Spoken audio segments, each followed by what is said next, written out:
Hi, this is part of the 3-loop square braid video tutorial that I'm making, and I'm Loopbraider, Ingrid. I'm doing this for the braids and bands list, Yahoo lists tutorials file, and probably will also be on my blog at some point.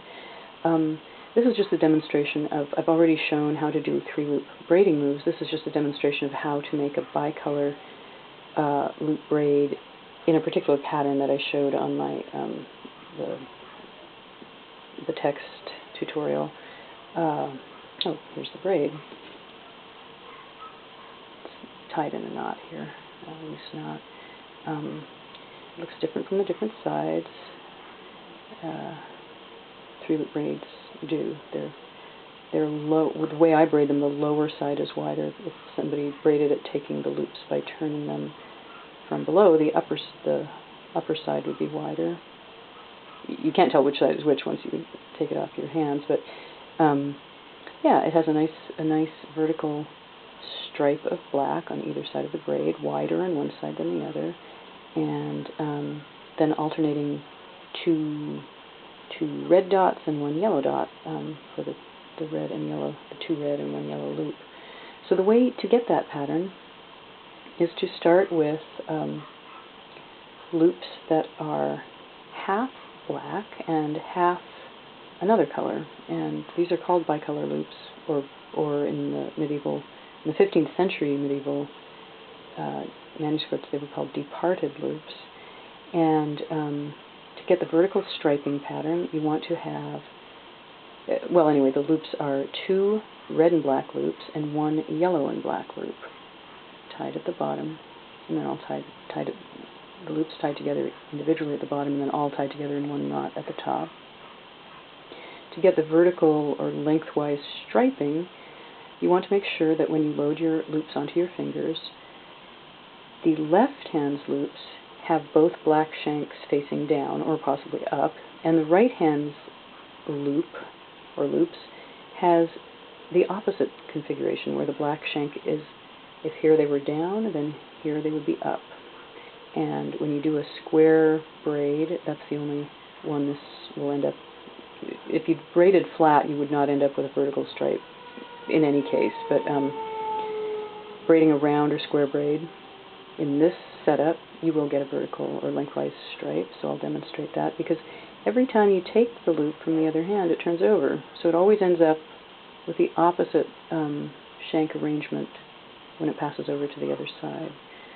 Tighten, and likewise, when the next loop comes through, it will turn over. So the colored shank will be uppermost on the left hand instead of the black shank. It will always be the black shank that will be up on the right hand and the other color on the left hand.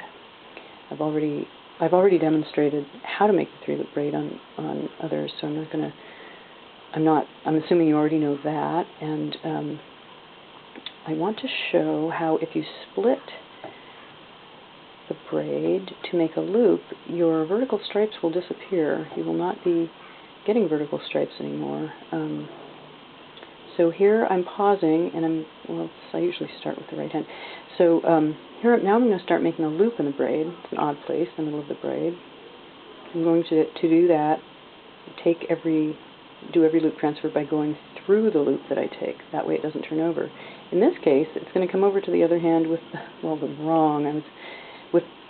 it won't come over with the black shank up. It's coming over with the right shank up. And likewise, this next pass, I'm going to take the loop that has the black shank upward. It's going to come over, I'm going through it in order to take it. The black shank is now uppermost on the left hand there. So my colors are getting mixed up here while I do the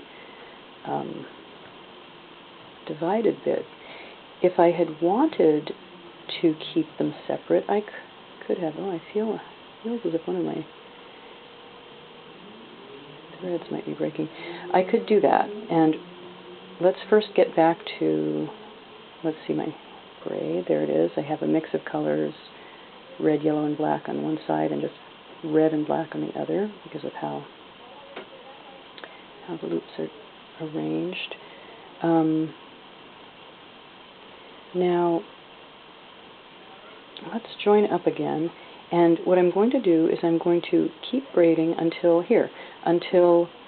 the shanks are in the original position I set them in, which was the black shanks down on one hand and up on the other. So they have come back full cycle to that configuration. Now I will start braiding a square braid.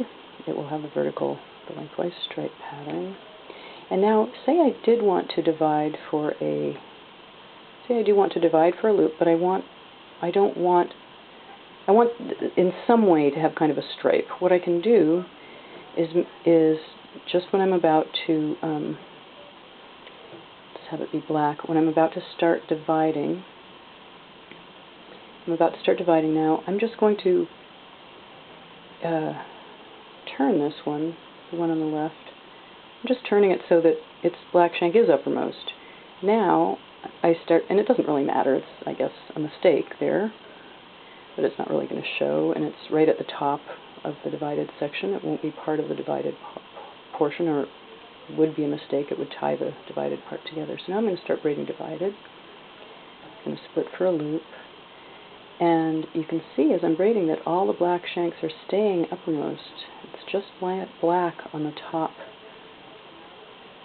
shanks, and it's just going to be black on the top surface of the braid. Now that the braid is splitting into two mini braidlets, the upper and lower surface are separating.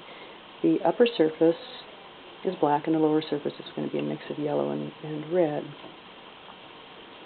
And so you can play with the colors that way. You can, if that's what you prefer, get that sort of a stripe in your braid for the divided part.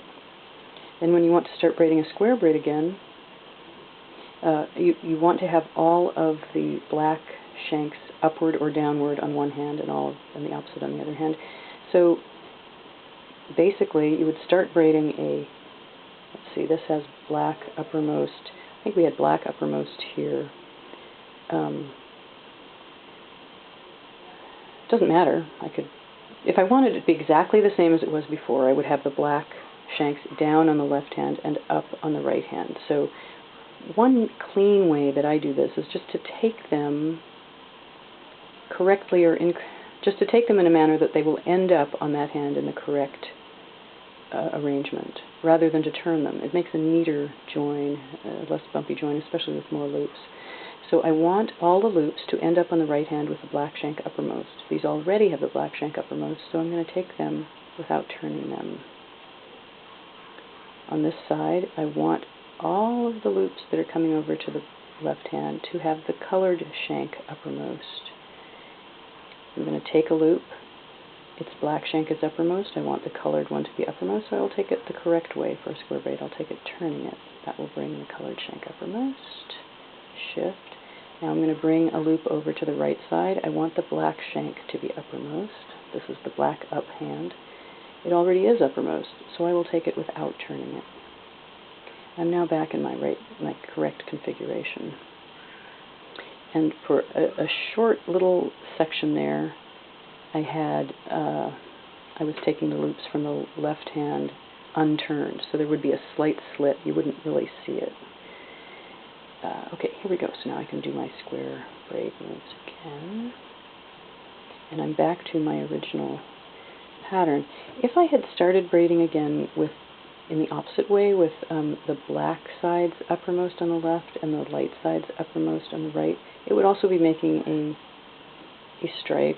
It would be slightly different in terms of where the wider black stripe was compared to the narrower black stripe. It would be opposite that way, but I don't think anybody would notice. So here we go. So this is just, I guess I combined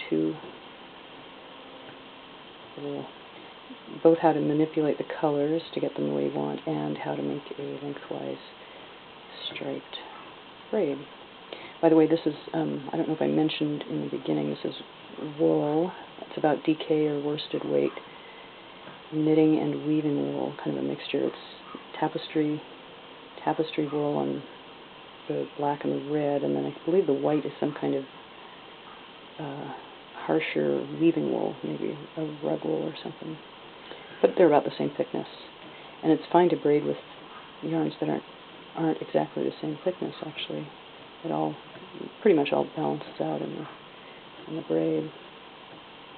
Thanks for watching.